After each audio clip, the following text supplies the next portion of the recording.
I want to welcome everybody in the chat and all throughout the communities of Nintendo, Zelda, Breath of the Wild, and Tears of the Kingdom back to the fifth dimension. We are back in a gigantic way, and we're here to finally break the silence. And into that effect, I want to bid you hello.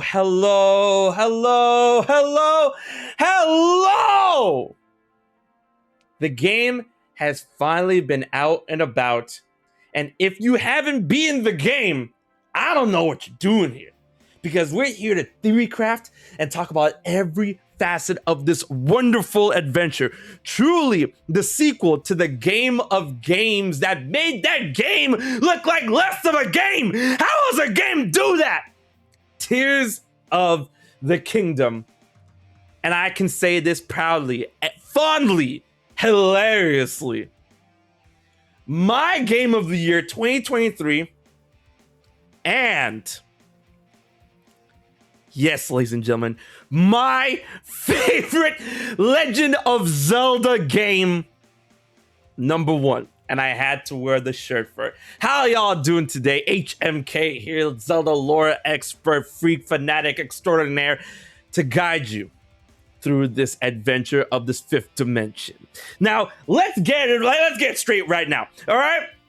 That final segment, I have a video. I have many videos when it comes to the timeline, when it comes to the final segment, when it comes to all the hidden lore, theories, all that good jazz. We're in it to win it. That final segment to Tears of the Kingdom, man, I really didn't think, because I'm sure Nintendo watches videos of content creators, and I'm not taking any type of credit for it, but I'm pretty sure they knew what was up when it comes to the criticisms of the Dark Beast Ganon fight. But I'm just so glad that the Demon Dragon fight, the final boss, the final stretch for Tears of the Kingdom's final boss when it comes to Ganondorf, Demon King Ganondorf, Ganondorf's second form, Master Secret Stone, Menace Unleashed, all that good jazz. The Demon Dragon, the Demon King Draconified, was such a leg up, such a plus on top of plus when it comes to the final boss segment. Sure, it was easy, but it was easy in a way that was epic, enthralling, and it made all the much sense, right? How are you going to have a final boss segment within that of Breath of the Wild and not use the Master Sword? Like, I was saying it, and you can go back to the video I made years ago. You can go back, and I said it.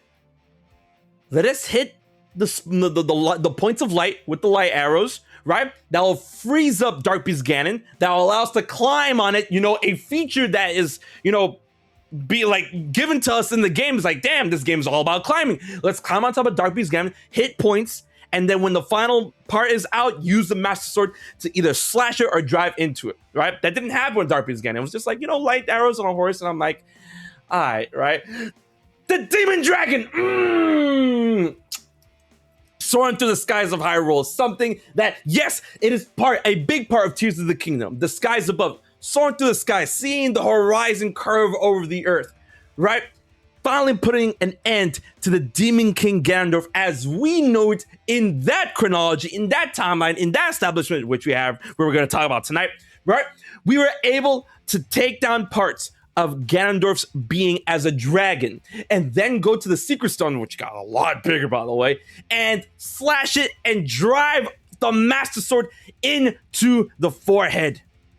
And then witness the explosion. That is one way to go. That is probably the most epic way to destroy, to dismantle, to slay the final boss in a Zelda game. I don't know if I don't know if we can ever up the ante in the Zelda game after that, which makes me beg the question about Tears of the Kingdom and how it, puts other Zelda games in its wake in terms of epicness, in terms of scale, in terms of what they can do, because man, oh man, that final segment was amazing. And not to take credit away from the Ganondorf fight, because the Ganondorf fight was awesome too. A one-on-one battle against a master of all weapons, form changing. Ganondorf was really playing Devil May Cry against me, and I'm like, what? okay, all right. The fact that he can like, flurry rush you, slow down time, all that, amazing, amazing. And even though the champions, or should say the sages, helped you out, they didn't really take away from the fight when it was just you and Ganondorf. And that was awesome. And can I say right now, Matt Mercer killed it as Ganondorf. And something that I like to say, I said it on Twitter, I said it on social media, is that just like Breath of the Wild, Tears of the Kingdom was not limp synced outside of the Japanese audio and dialogue, right? So of course, when games do that, when they try to dub it in other regions, they try their best in terms of matching up English dialogue that will make sense to how the lips, would be synced or not synced of the characters, right? And I gotta say, Matt Mercer, the localization team, and the writer killed it with Ganondorf specifically. With the way he was talking, like, remember when he was mummified, and then like when you find him at the end of the game, when he's like, all these weak, peace-loving cowards running rampant, and then like, obviously he's speaking in like, a Japanese dialogue because it's synced to the Japanese, but when like he's speaking in English, he's like, it would have been more satisfying to overcome a worthy foe. I'm like, oh my god, that immaculate, right? And then Ganondorf, when he becomes hydrated and he goes, regardless, I shall reshape this world as it was meant to be. I will crush any opposition. I will rule. I'm like, that is what a king must do. And I'm like, tell me you noticed that. Tell me you noticed that. I'm sorry. Tell me you noticed it. Tell me.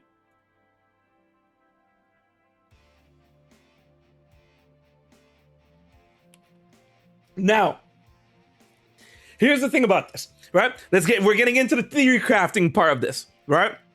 Because that one cutscene. Now, I'm putting out a video when it comes to the timeline placement of Tears of the Kingdom, right? And by extension, Breath of the Wild. Breath of the Wild, its timeline placement was only stated to be at the end of the timeline. Remember, that's what they said. Remember that. That's at the end of the timeline, right? And it was inferred by many as like, oh, Dragon Break or the end of a specific timeline, which I thought, right? But then I'm like, after playing Tears of the Kingdom, it really dawns upon me that Tears of the Kingdom and Breath of the Wild take place in their own continuity in the form of a theory that I made years ago, in which it was a fourth timeline after Skyward Sword. And I'm like, the long and short of it is that when Skyward Sword, at the climax of Skyward Sword, right? When Link went back to the past to defeat Demise and kill him there and seal him in the Master Sword, that broke the continuity established in Skyward Sword, because Demise was supposed to be sealed, which he was, and then the imprisonment would break out every now and again, and then it got so bad that Zelda, or not Zelda, but like, the seal had to be resealed by Link, and then they had to find the Triforce in order to put down in the imprisoned once and for all, right? Link going back into the past to destroy Demise, there in that past broke continuity, and is what led to Breath of the Wild's timeline, what led to Tears of the Kingdom's timeline, right? And in that sense, this also answers a gigantic question within that was exposed from Breath of the Wild. A lot of people's like, okay, where does Breath of the Wild take place in the timeline, right? A lot of people thought it was the child timeline, me included, especially when it comes to the English doubling of the game, where it says, oh, where there's Skyward Bound, Skyward Sword, Adrift in Time, Ocarina of Time, or Steeped in the Embers of Twilight, Twilight Princess. Oh, child timeline, right?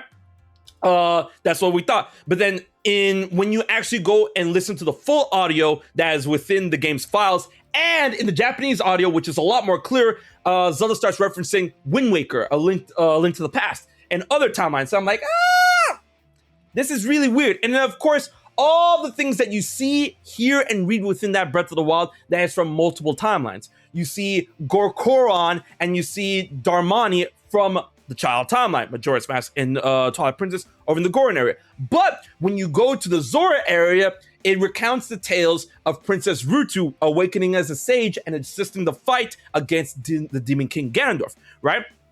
And Noburu, known as the Sage of Spirit, was like, heralded by name in the Gerudo region, right? Which wouldn't make sense if this game took place in the child timeline, which I always gave the excuses that, oh, Link recounted the tales because he lived through that and then went back to the past as a child in order to tell the story of what happens in the future, and then that was logged as a legend. But then, that was a very, like wiggly point in order to argue. But since we have all these facets from different timelines, it really dawns upon me that we're going off the case of destiny, right? And what I mean by that is that all the events, listen, all the events throughout the Zelda timeline, unified into the split into child, adult, and fallen hero, which is technically the real name for the downfall timeline. All those events are destined to happen in one way or another when it comes to a chronology tied to that of Hyrule, Zelda, Link, and Ganondorf, right?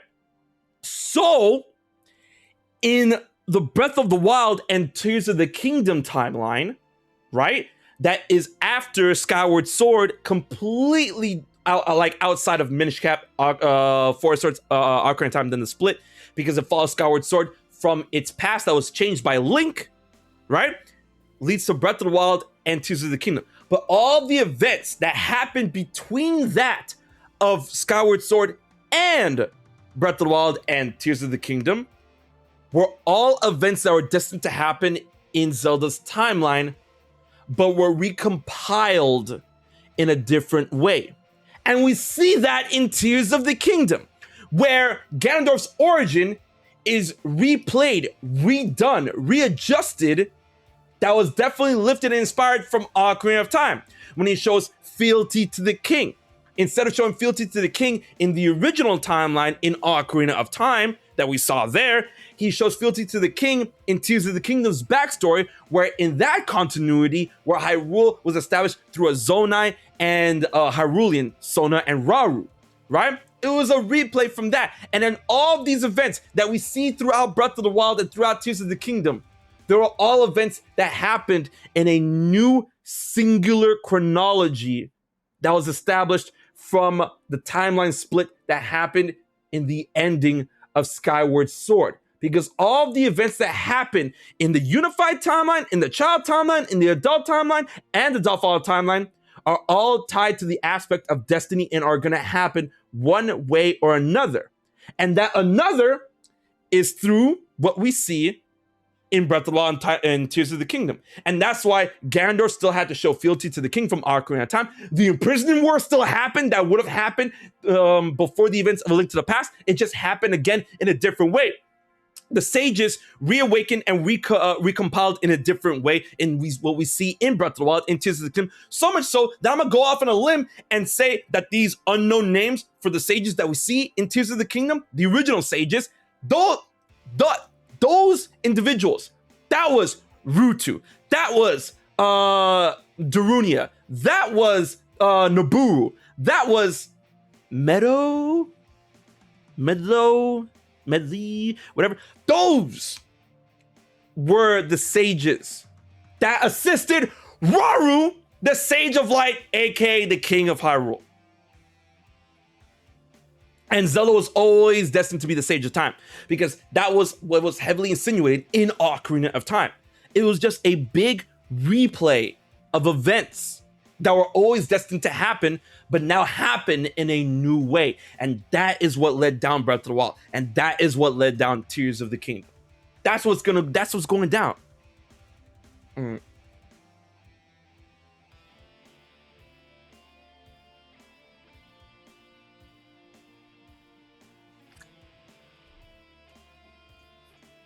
And can we even talk about the fact that Demise and Demon King Ganondorf, when he awakened the Secret Stone, that was insane, right? Because that was definitely channeling Demise, right? And like it was once again a replay of events, right? When Demise is looking at Link in Skyward Sword, and he's like, "Oh, like when I take your life, just know, have solace and know that your kin shall soon follow." It's like, how long will you last before I take your life? Do keep it interesting for me. And then Ganondorf, I was like, enjoy these last moments. I'll be taking far more than your arm this time, right? I'm like, oh, that's that Demise shit talking. I'm like, we waited so long for Ganondorf to come back, and now he's back. Now let's talk about other things surrounding the legends and aspects and hidden lore within that Tears of the Kingdom. I don't know if you guys ever noticed, right? But a lot of Eagle Eyes pointing this out. And yes, I was able to see this in the cutscenes, right? In both the cutscenes when it came to the Gerudo Assault and the Sign of Fealty cutscenes where it shows Ganondorf and all of his Gerudo homies, right?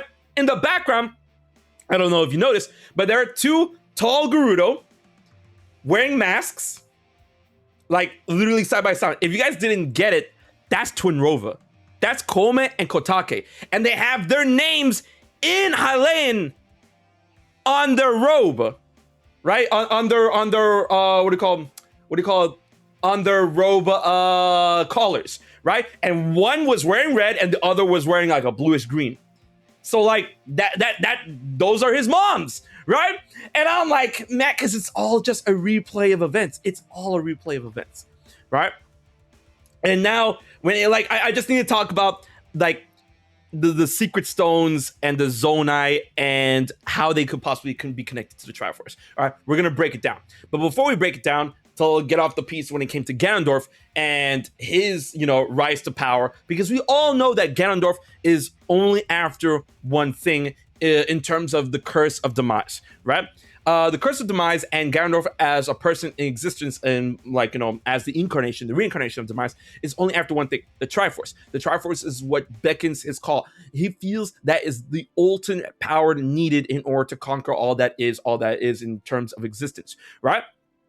So, in Tears of the Kingdom, once again, the Triforce was MIA, or was it? Right? The Secret Stones.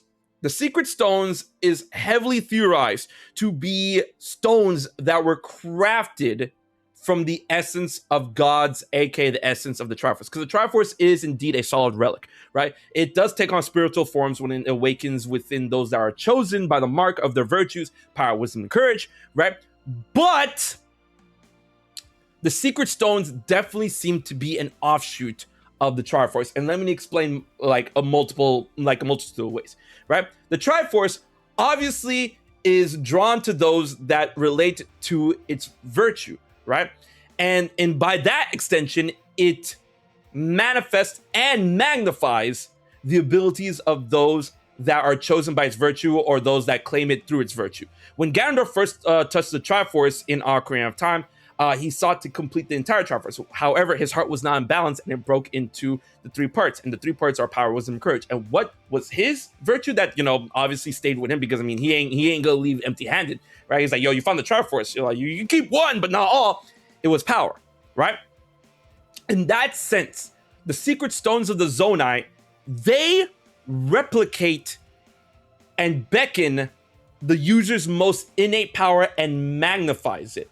Right? Despite it doesn't matter if they're good or evil. The Secret Stones, because you would think that the Zonai being, hey, we're the Zonai, we're peaceful, we're gods, we're gonna go and establish the kingdom of Hyrule. Rairo's a good guy, Mineru's a good girl, all that stuff. You would think that they're like, oh, these stones came from these gods. You think they will have some sort of failsafe, but no, they don't, because they're just like the Triforce. They do not distinguish between good and evil, and they would even magnify evil, right? Because each of the Secret Stones of the Zonai, if you guys didn't notice or put that in two and two together, is when the Secret Stones are not chosen, but they're brandished by certain wielders, they take on that element and they show off a Zonai kanji, which is very close to Japanese kanji, but they add an I in there somewhere, of the element that they are most in tune with. And in Ganondorf's case, it was darkness or gloom. The kanji for darkness also means gloom. It's the same kanji that you see on the Oblivion Keyblade.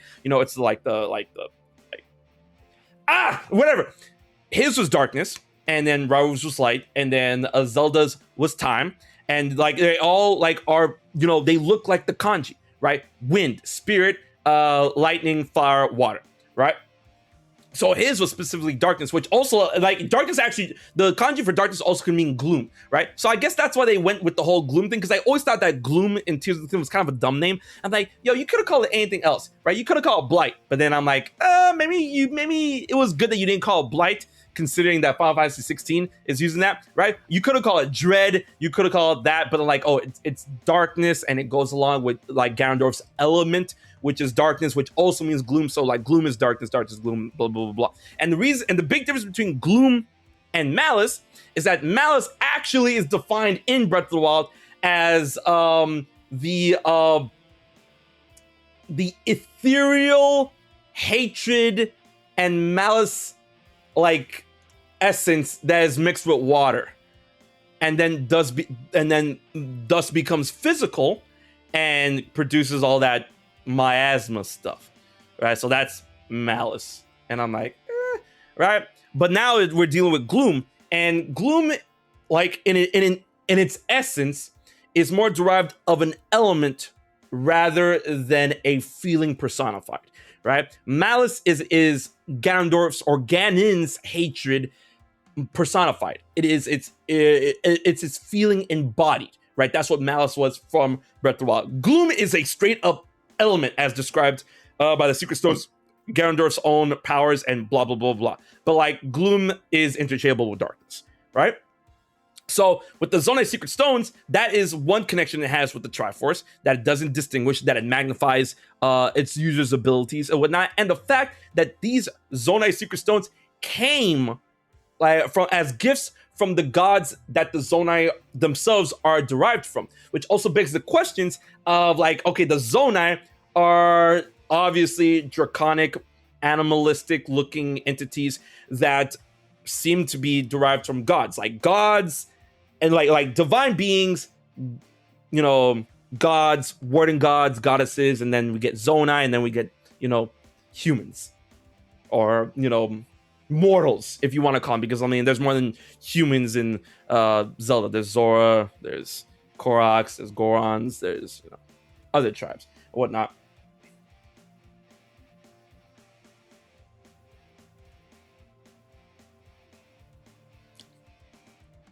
So, with that being said, I'm actually surprised. You know, Link didn't get a Secret Stone, or Link, like, obviously there was no Secret Stone to be given to Link and whatnot. But it would have been cool. You know, it would have been so cool if during the final battle, like if you did certain things correctly, you got all the sages. That all the sages, like when they get knocked out by Ganondorf, they imbue their elements of the Secret Stones into the Master Sword. And I'm like, that would have been cool. And I feel like they would have gone in that direction a little bit, because like the runes that are that's on the Master Sword when you fuse with something, but that's a whole other different story.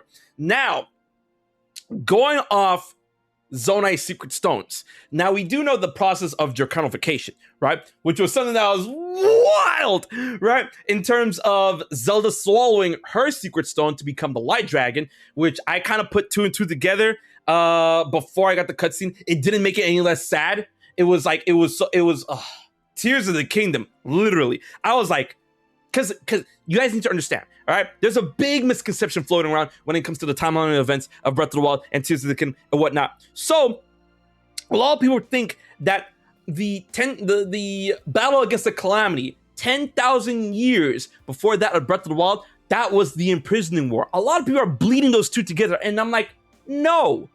That was just way after the Imprisoning War, and that was way before Breath of the Wild, right? Zelda became the Dragon of Light, the Light Dragon, like around the time of Hyrule's founding, where it was the first king and queen of Hyrule, which they got smoked by Ganondorf, which is really fucked up, right? Zelda was the Light Dragon, restoring the Master Sword for tens of thousands of years. You know, if like 50,000 years, maybe 100,000 years, millennia untold, right? Way like she was a dragon for so long. Think about that. Luckily, apparently, it was like to her, it was like she was sleeping, right? Which I'm like, oh, you know, poor baby, right?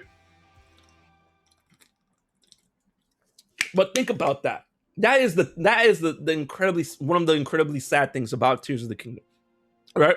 But when it comes to swallowing the Secret Stone, when Zelda became the Light Dragon and then Ganondorf became the Demon Dragon, right? That brings into question of three other dragons: Dinral, Farosh and Naydra, because they are legitimately like in the same line of dragons that Zelda and Ganondorf became. Ganondorf is just like 100 times bigger because Ganondorf's huge, right? Ganondorf's big boy, right?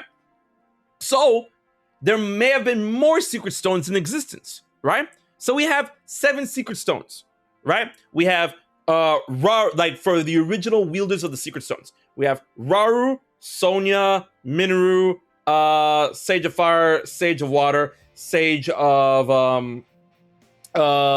Lightning, and Sage of Wind, right? That's 7 secret stones, right? And then Rauru's went to Zelda, and then Sonia went to Ganondorf's. Went to Ganondorf, right? So that's 7. So then we have Farosh, Naydra, and Dinral, which are 3 other secret stones. So like, oh, there were 10 secret stones in existence, right? And then you would think if these things are derived from the Triforce, like, okay, maybe they can make 3, like 3 from each Triforce piece. 3 times 3, 9. But then we have the 10th, right? It's like, oh, well, where does this one come from? Like the 10th is made from like it. There's so much to go into in terms of where these secret stones came from and how many were made and if they're truly connected to the Triforce, how many were made from each part of the Triforce, right? Power produced 3, wisdom produced 3, courage produced 3, and then them as a whole produced 1, which led to, the last one, which could have been like, Rauru stone or whatever. So that's another question to beg. And then who exactly were Dinral, Farosh, and Naydra? Obviously from the names, their names are derived from the 3 golden goddesses, Din, Nehru, and Feor. But then we see these clothings, right? The clothing that you see in Tears of the Kingdom when it comes to the dragons, when it comes to the fire setup, the ice setup, and the lightning setup. And a lot of people think there's like, oh, this is what they look like when they're a human. And those were all Zonai in design, right? So were these 3 dragons originally Zonai, not even humans, but Zonai that swallowed secret stones, and then them becoming dragons is, why Draconification was so forbidden, right? And why did they become dragons in the first place, right? And then there's a big crazy theory in my head where it says like, oh, these dragons are immortal by nature, but as we see with Ganondorf, they can still be killed. But like when they say immortal, I feel they mean more timeless. Like immortal is not invincible. So immortal is like, oh, they're timeless. Time doesn't affect them. They have eternal life in terms of, I don't want to say naturally living, but like living throughout time. But if those were to create means to kill them in battle, they're not invincible from getting killed, but they're immortal from just dying naturally, right? And in that sense, maybe the reason why it was so forbidden is because these 3 were supposed to become dragons, and that's it. And that these 3, if Nintendo wants to go, if Nintendo wants one more rodeo up their sleeves, I don't know, for DLC or for a Tears of the Kingdom sequel, these dragons could be the truth, could be the reason, could be where the Triforce parts are, right? With Dinral, when Dinral wasn't a dragon, was the bearer of the Triforce of Power. Naydra, when Naydra wasn't a dragon, was the bearer of the Triforce of Wisdom. And Farosh, when Farosh wasn't a dragon, was the bearer of the Triforce of Courage. Because all of their scales and all of their entities correspond with each spring that we find in Breath of the Wild, with the spring of power, spring of courage, and the spring of wisdom that we see there, right? And the reason why it's forbidden, Draconification is forbidden in the first place, is because it was supposed to be just them, no one else, right?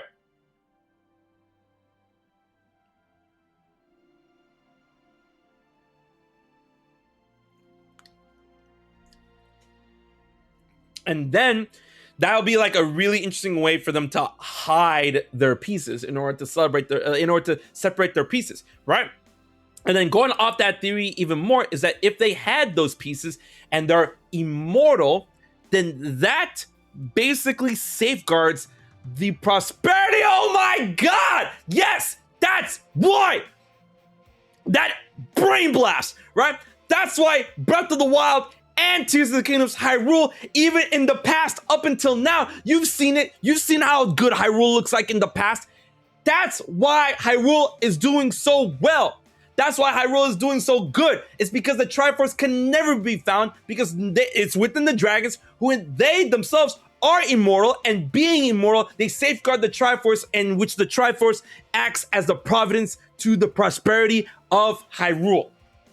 And that's why Hyrule was able to stay clean, prosperous, despite Dark Beast Ganon almost like Clement Ganon almost destroying the world, despite Ganondorf, almost destroying everything. It's because the Triforce was always there, looming within the skies and making sure everything was okay in the end. Because as we know from Ocarina of Time, it is confirmed that the Triforce acts as a providence to Hyrule. If anything were to happen to it, then Hyrule were to crumble, despair, and decay, as we've seen in A Link Between Worlds, right?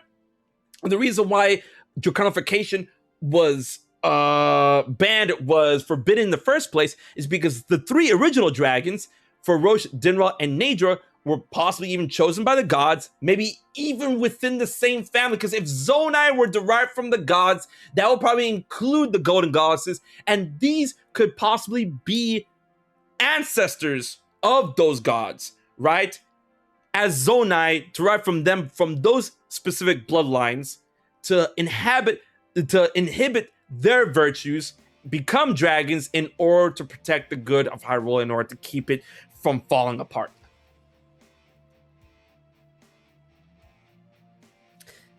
That's what I think. That's what I think. That's what I think. That's what I think, man.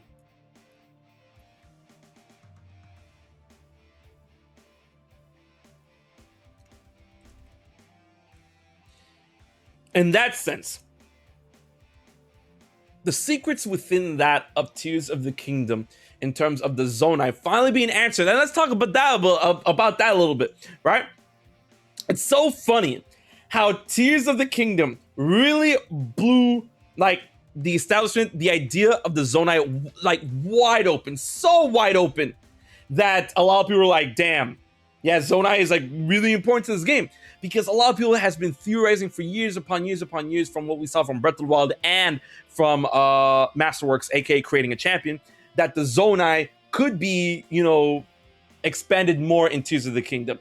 And man, oh man, like it was beyond expanded more. It was like, the biggest focal point within that game. And honestly, they did not disappoint in terms of like what the Zonai were all about, in terms of what the Zonai was up to and what the Zonai offered the Land of Hyrule, to the point where I think, I've been theorizing this for the longest, where the Zonai probably acted as the original blueprint for a lot of things in terms of the Sheikah.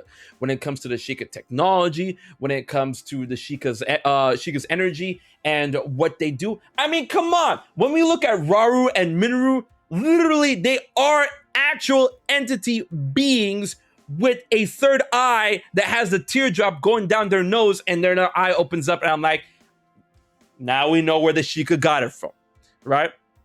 The Sheikah got it from the Zonai. The Zonai was like the beginning of so many things within that, of this chronology, of this continuity, of the Legend of Zelda. And a lot of people really need to give them their due in that aspect, right? But when it comes to the Zonai and their secret stones and what they could possibly, mean for the rest of the Legend of Zelda, because I like maybe the Zonai won't show up in other, timelines or whatnot. If we're going off the idea that Tears of the Kingdom and Breath of the Wild take place in their own timeline, they're probably not going to show up in their timeline, which, will give Nintendo a little bit of leeway in terms of creating stories and in creating other, avenues or whatnot. And then also something to like, point out, if you guys didn't like get it two and two together, the logo for Tears of the Kingdom, the two dragons, that's Zelda and Ganondorf. Zelda, Ganondorf, and then the Master Sword is like Link. Zelda, Ganondorf, Link, Tears of the Kingdom. Yeah, that's it. That's the thing, right?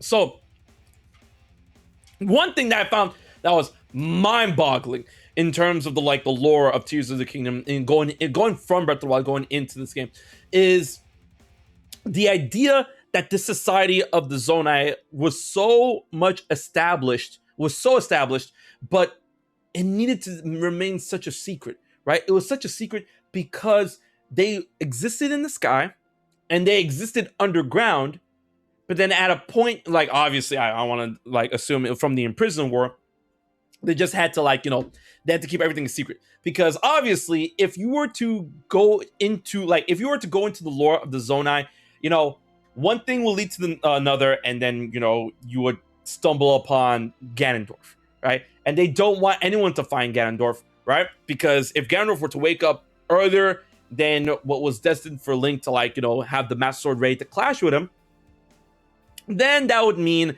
that would mean Doom and Gloom.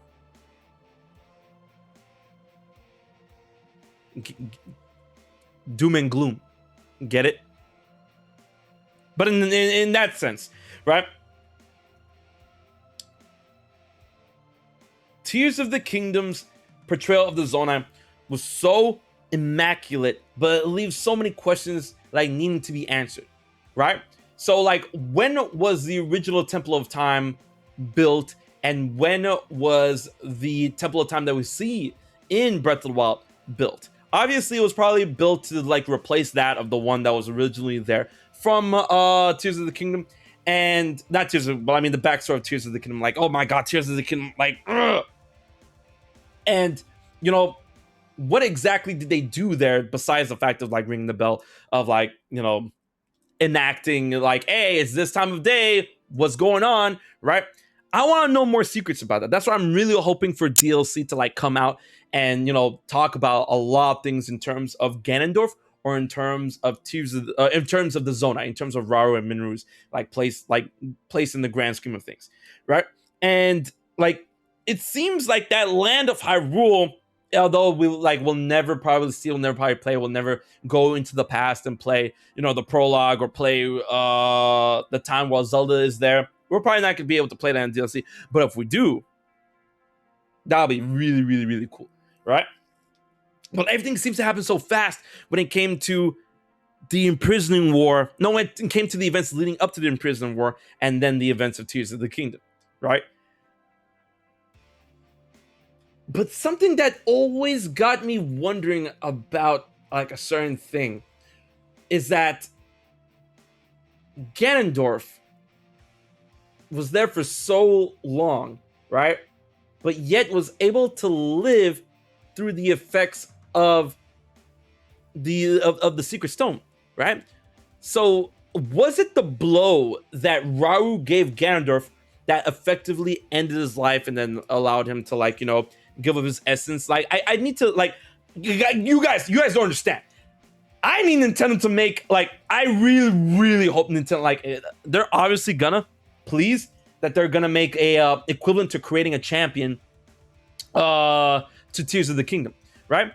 Because a Secret Stone allowed Ganondorf to live that long, which a lot of people that. That's why I really thought okay, Ganondorf is still alive, and I thought the originally before the game came out that he had the Triforce still. That's what kept him alive, right? He's too angry to die because he has the Triforce. The Triforce is what keeps him alive despite being sealed. But we can obviously infer that it was the power through the Secret Stone.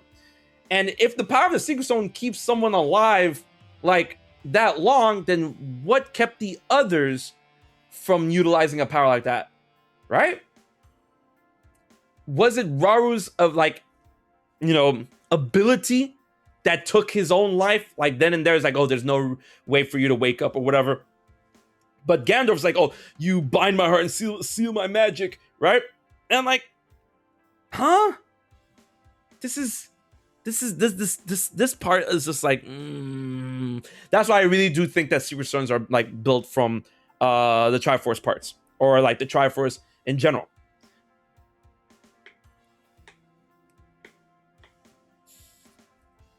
In that sense, Ganondorf's own history that is not mentioned at all in the Gerudo is something that is very, very interesting to me, because when we go to the Gerudo region, we find there's so much lore. If you guys didn't know, there's so much lore within the Gerudo region, but none of it like really tackles that of Ganondorf. And you would think they would have some of that hidden, because like, oh, it's not there for public record, because if they were to like figure this out, then like someone will get antsy and they will go snooping where they don't need to be. And I'm like, not really, but at the same time, there are hidden things we found when it comes to, if you guys didn't know, spoilers, the 8th heroine was actually the 8th hero, right? And that's like the kind of lore that I really like seeing in Tears of the Kingdom, and just like it has me begging for more, right? And then how much stuff do we know and do we not know? And bro, don't get me started on the ancient hero. The ancient hero. Oh, man.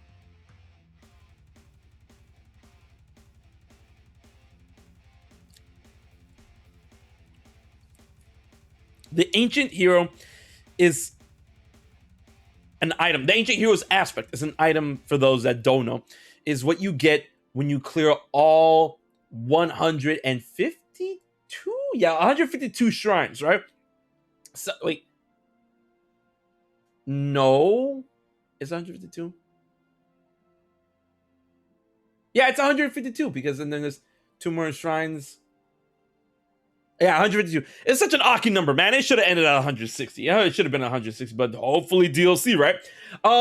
After you get all 152 shrines, you get what's called the Ancient Heroes aspect, right? And it's a piece of clothing that is literally just one piece of clothing. And when you wear it, Link is then transformed into a very Zonai-like entity with red hair and a tail, right? But there's a lot of discrepancies between what we see when it comes to what we know with the Zonai and what this entity is. One, the ears are nowhere near as big as like, okay, like Zonai blood within this entity, right? There's like, oh, Zonai with a Hylian lead down a line, a lineage, and all of you are theorizing that it's like, oh, it's Sonya and Raru's son. That wouldn't make any sense, because once again, eons that they would have to wait until the calamity, unless Zonais have like really long lifespans, like way beyond that of Sheikah. And the fact that this entity had a tail, and I'm like, okay, where's the tail? And maybe Zonais have tails. Like, wait, let me go. I'm about to go bust out my concept art books. Maybe like Minoru and Raru had tails, and they're just hiding it under their massive hair and clothes and whatever and whatnot. So like, it's very Zonai-like, but I don't understand where like this entity came from in terms of gaining those features. All I know, it's definitely Zonai-like, and this is definitely the ancient hero of legend. And if this ancient hero of legend was someone that was able to wield the Master Sword, then it is a Link of their time, right? And then that goes into like the whole theory that I had with the ancient hero timeline. And that's what I'm calling the fourth timeline that's leading to Breath of the Wild and Tears of the Kingdom. I'm calling the ancient hero timeline, right? And just like, okay. And there is no reason to believe that this entity couldn't lead up into having a line that leads to having Link as like, part of their lineage. So like Link from Breath of the Wild and Tears of the Kingdom has Zonai blood within him, right? And the fact that they could possibly be blood related to this ancient hero means that like, oh, this is the reason why Link was compatible with Raru's arm. This is the reason why Link is able to like manifest and use all of the Zonai technology, and this is why Link is like so special in that sense. And then possibly that of like, oh, Link using his power to fuse into the Master Sword, and the Master Sword getting Zonai runes, which is never explained, by the way. Where it's like, oh, is it Link's own innate power that is causing the runes to show up? Or is the runes showing up because of Zelda, using her draconic power, and then, Zonai connected to dragons, Zonai Secret Stone, and then by pouring her power into it, gave it the Zonai runes that only manifest when you fuse into it? Or is it Raru's arm? There's so much to talk about and theorize. Oh my lord, right?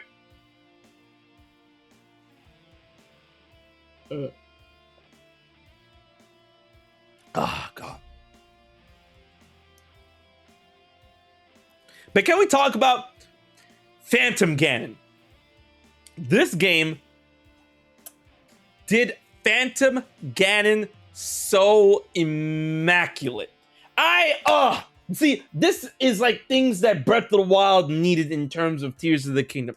Like a lot of people were saying like, oh man, fighting the Gloom hands really makes me miss the Guardians, right? And I'm like, yeah, they kind of do it. It's crazy. So like these Gloom hands that are definitely, I feel like, this game's version of Floor Masters, just a lot more terrifying, right? These things would just come out and they will like try and fuck you up. Like, yo, they can, like, Gloom hands could really fuck you up, right? And then the first time I encountered Gloom hands, I'm like, yo, what is that? What are those things, right? And I didn't beat them the first time I found them. I'm just like, nah, fuck that. I'm not ready for this. I leave. But then in a cave, I find these Gloom hands. I'm like, you know what? Let me try, right? I go after the Gloom hands, and luckily I had the Great Eagle Bow on me. So I'm like, okay, three arrows, bomb arrows, brrrah, brrrah, and I'm like, okay, I'm doing it. And then these things they die, right? I'm like, oh, okay, cool. All right, cool. That's cool. And then Phantom Ganon, I'm like, oh my god, right? I was on the plane, like, to Japan. When I was going to Japan, I was on the plane to Japan, and I'm like, oh! The flight attendant was like, sir, are you okay? I'm like, oh, I'm sorry. Video game, I'm sorry, right? And my friend was next to me and so like, yo, like, relax. I'm like, do you see this? Do you see this?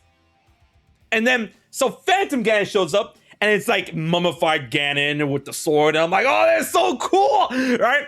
And I didn't have the Master Sword at the time, so I had to put in some work to defeat him. And then he dropped the Gloom Sword, and I'm like, oh, that's so cool. So we fight Phantom Ganon, which is like Corpse Ganon, Phantom Ganon, Ganondorf, Demon King, Master Secret Sword, Ganondorf, and the Demon Dragon. And I'm like, this is great. And you know what's funny? I've seen people online sad, where they're like, oh, I'm sad that we don't fight Ganon in this game. And I'm like,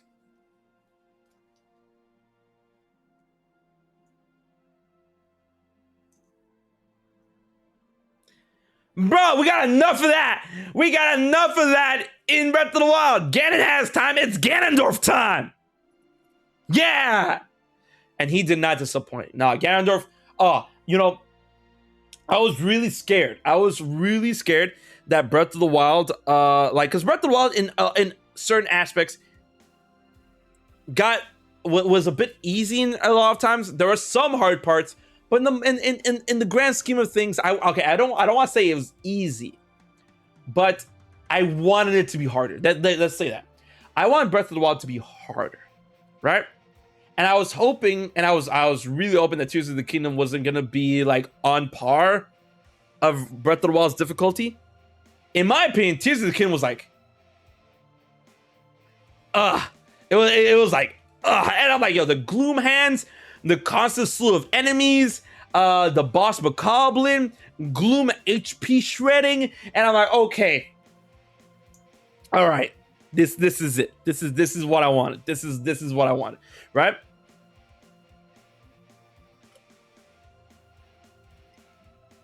And in that sense, right? Ganondorf, that boss fight against Ganondorf was so good. It was so good. That boss fight was miles ahead of what we experienced with Calamity Ganon and Dark Beast Ganon, right? I'm so glad Nintendo gave us something beefy. I'm glad they listened, right? And then I'm glad they listened because a lot of people complained about things like the dungeons in Tears of the Kingdom. I loved the dungeons in Tears of the Kingdom, except the fire dungeon, right? Except the fire temple. I love the temples. I'm like, see, this is the stuff. Yo, the lightning temple. Oh, so good. I love the lightning temple. So good. It was so funny because as I was going through that temple, I'm like doing all the mirror light puzzles. I'm like, it's like I'm playing Ocarina of Time again. Right? And then I fuse a mirror to my shield, and I'm like, hey guys, look, mirror shield. Yeah. right? And I really like the water temple, the wind temple, and it's funny because the wind temple didn't feel like the wind temple, it felt like an ice temple, right? The wind temple, the lightning temple, and the water temple were super good. The fire temple, nah, that was definitely not it, right? The spirit temple was not really a temple, but it was really cool leading up to that, and then getting Minoru. And by the way, if you guys didn't know, Minoru was the second stage I got. I am not lying. So in my journey of Tears of the Kingdom, like, check this out. In my journey of Tears of the Kingdom, I got Tulin, and then I'm like, okay, I need that champion's tunic. I need that champion's leathers, whatever the fuck it's called. I need that. Where that?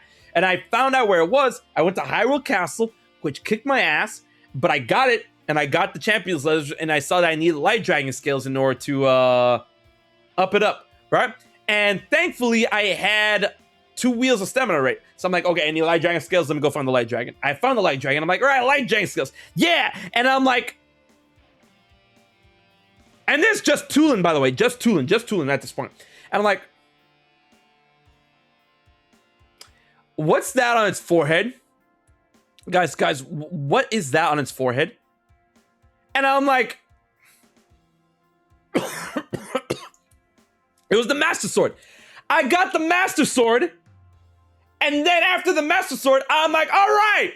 And yo, I'm telling you, side quests and side adventures had me by the balls in that game, right? And the underground, the underground, immaculate. The game was so huge, right? So I was doing the underground. I was fighting. I was hunting Koga. I was, doing side quests and stuff. And I'm like, maybe I should play the main story part of this game, right? I was fighting Dragon Tears, and then I was just drawn to the stormy area, the area that is above the Zonai ruins, the Thunderhead, the Thunder Isles, or whatever they're called, right? I was drawn to that. I'm like, I'm just gonna go for it. Like, if the thing kicks me out, then it's fine. Like, I'm not supposed to be there. I go there, I'm able to land. I'm like, oh, word? I'm able to explore? But then, of course, like, all the lightning and the clouds and the rain, and I couldn't see shit. And now I'm like, man, fuck it. So I'm like running around, and I had the Sheikah sensor. Not the Sheikah sensor, the shrine sensor. And then it was like, doot, doot, doot, doot. I'm like, okay, I'm following the shrine sensor. I'm like, doot, doot, doot, doot, doot, doot, doot, doot, doot. And I find the shrine of light, and I'm like, I do it. And I'm like, all right, I do it. And then I'm like, oh, wait, there's a crevice down here. I go down the crevice, and I'm like, it's one of those doors. Which, by the way, I thought there was going to be more of those doors. There's only 2 doors that require your health. I'm like, Nintendo, like, it's so funny. Nintendo constantly experiments. And it's like, hey, we experiment so much in Breath of the Wild. We know what works, we know what doesn't. Tears of the Kingdom. All right, cool. We're putting all this new shit. Awesome. Some of the new shit we're just going to experiment with. And I'm like, anyways, I open the door, and then it leads me to Minoru's thing, and I hear Minoru's voice, and I'm like, oh, lore? Oh, word, lore? Secret? And I honestly thought, here's the thing, listen, I honestly thought that what I was doing was completely optional. I mean, everything's optional in a game like Breath of the Wild and Tears of the Kingdom. I thought it was optional, completely. Like, this is not part of the story. This is just supplemental fun. Have fun. And I did it all. And I'm like, I go in there, and I get Minoru, and I fight the boss of Minoru, which, see, perspective. This was the second stage I found, right? When I went to the boss in the Spirit Temple, I got my ass kicked 3 times. 3 times, right? And I'm like, yo, why is this thing bodying me, man? What the fuck? Right? Like, this thing is giving me the absolute this thing is not giving me the business, it's giving me the corporation, right? So then when I finally beat it, she gives me all this cutscenes, and then that's when I saw the cutscene of how Rauru died, and I saw the cutscene of how she was dying, and blah blah blah blah. And then it was telling me, oh, and then she's like, the Master Sword. You need to find the Master Sword. And go to the Korok Forest, and you'll get a hint of where you find the Master Sword. And I'm like, but ma'am, I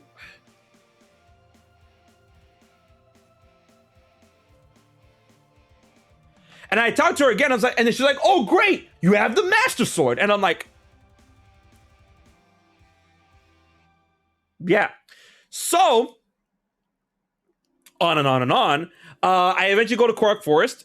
And guys, can we talk about how grisly and how messed up the Korok Forest was in this game?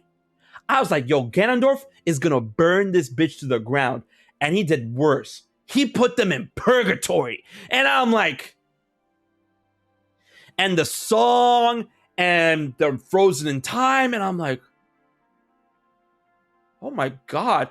Like, Ganondorf did something worse. Because, like, Ganondorf, like, I'm like, okay, Ganondorf's just gonna replay what he did in Ocarina of Time. He was gonna put a curse on the Great Deku Tree, and it's gonna die, and the place is gonna be teeming with monsters. And then I'm like, all right, he's gonna do that. He's gonna do that. He's back. He's gonna do that same shit in Tears of the Kingdom. Nah, he's like, you know what? Death is too good for you, right? I'm like, listen, I don't know about your perspective on terms of death and whatever. I think not being put to rest and being in an infinite state of stasis, yet having applied consciousness, because the Great Deku Tree and the Koroks confirmed that they were they felt like they were having a bad dream. So they were like living through it, right? I think that's a million times worse than death. I think that's like a whole mile worse, a whole kilometer, a whole light year worse than death. And I'm like, damn, Ganondorf, you really. And then you see how he, like, and that's like the big thing about Tears of the Kingdom, where people are like, oh, why didn't Ganondorf just like come back and just fuck everything up? No, because Ganondorf is smart. He's a strategist. He is cultured. He is a very intelligent, individual. He went and because in Tears of the Kingdom's backstory, he went and tried to brute force everything he did, right? Which was something that's like, okay, Ganondorf, like, he's young. In this continuity, he's young. He's trying to get, through the annals of war. He's big, he's busting and all that stuff. Like, he knew that in his second time around, he's like, all right, I'm awake. Let's take things strategically. Let's play some chess, right? He systematically tried to take down points of interest within Hyrule. Like Koroks, I'm going to put them in purgatory. I'm going to start the crack epidemic in Goron Village. I'm going to freeze Rito Village to the bone. Yo, water. Yo, no more water. You getting sludge. And, my hometown of Gerudo Village. You know what? The Gerudo town, you know what? You can use some more sand, right? And I'm like, it's crazy, because when you would think about the plagues that he kind of sent down to all aspects of what he did in Ocarina of Time. In Ocarina of Time, he froze Zora Village. In Tears of the Kingdom, he's like, no, freezing water. It's still water. It's still clean. It's pristine, right? You know what? I'm gonna water supply. Nah, gone. You can freeze, you can boil, I don't care. It's gonna be dirty water, right? And for the Rito, all right, the Rito didn't exist in Ocarina of Time, so we're gonna skip that. For the Gorons in Ocarina of Time, it's like, I'm gonna feed you to the dragons, right? That didn't work out, right? So then in Tears of the Kingdom, it's like, oh, you know what? I'm not gonna feed you to the dragons. I'm gonna feed you. I'm gonna feed you stuff. I'm not gonna feed you to things. I'm gonna feed you things and see how you like, right? There wasn't really an epidemic or anything like that in the Gerudo Village, so we're skipping that too. Right, and then that's it. And then the Korok Forest, they filled it with monsters. All right, there you go. They filled it with monsters. They killed Ganondorf killed the Great Deku Tree, filled it with monsters, and then it's like, okay, yeah. Let's see you little kids roll with this. In Tears of the Kingdom, he's like, nah, death is too good for you. Brr. Right? It was terrifying, right? So then to end off the story on that, I went and I freed up the homies, and then they're like, hey, the Master Sword is still in this realm, and I'm gonna give you a clue. And then I'm like, but I have the Master Sword. Oh, cool. You got the Master Sword. Quest start, quest complete. And then when I reached towards the end of the game, where I finally went to Hyrule Castle to find Zelda, and I did all that, fought Calamity Ganon, and not Calamity Ganon, Phantom Ganon, and I went back and I reported back. They're like, "Oh, there's another stage you need to find," and I'm like, "Menu's right there," and they're like, "Oh, word, you did it? Awesome!" And we need the Master Sword, and I'm like, "It's on my back." Word, awesome! It was literally quests. Like, quest started, quest complete. Quest started, quest complete. Quest started, quest complete. I'm like, I did this out of order. Because, like, the order in which, like, you were supposed to do it, you do the regional phenomena, you go fight Phantom Ganon, you come back to Pura, and they're like, oh, there's one more sage. Go find the Spirit Sage. You do that. The Spirit Sage tells you that the Master Sword is somewhere in this world. Go find the Great Deku Tree. You go to the Great Deku Tree, and the Great Deku Tree is like, oh yeah, it's in this world. Here's a clue. You get the clue. You get the rest of the Dragon Tears. You find out it's with Zelda. You go to Zelda, and you get the Master Sword. And I'm like, yeah, I skipped all that.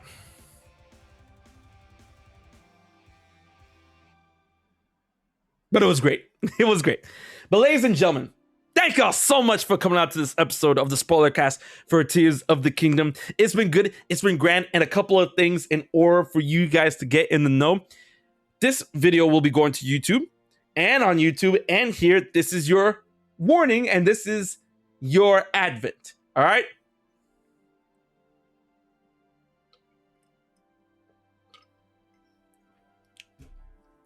The spoiler ban for Tears of the Kingdom for HMK on Twitch and YouTube is now completely lifted.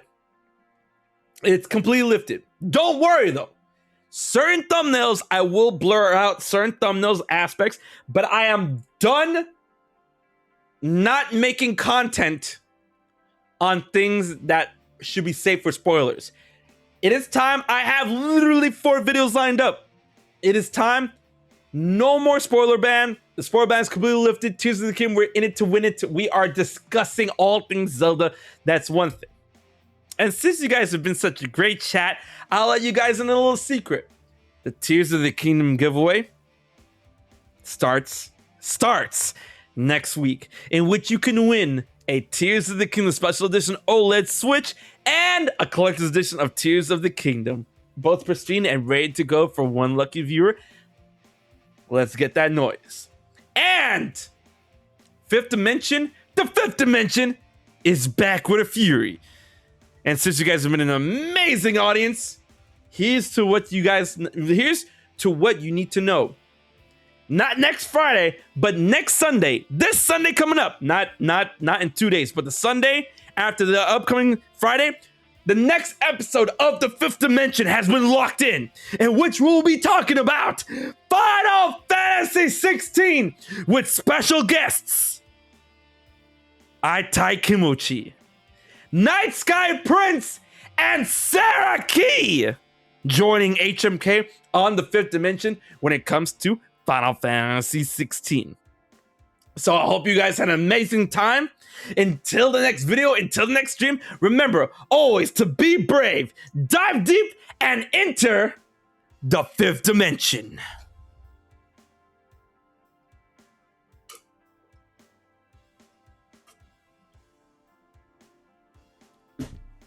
I will check you guys later.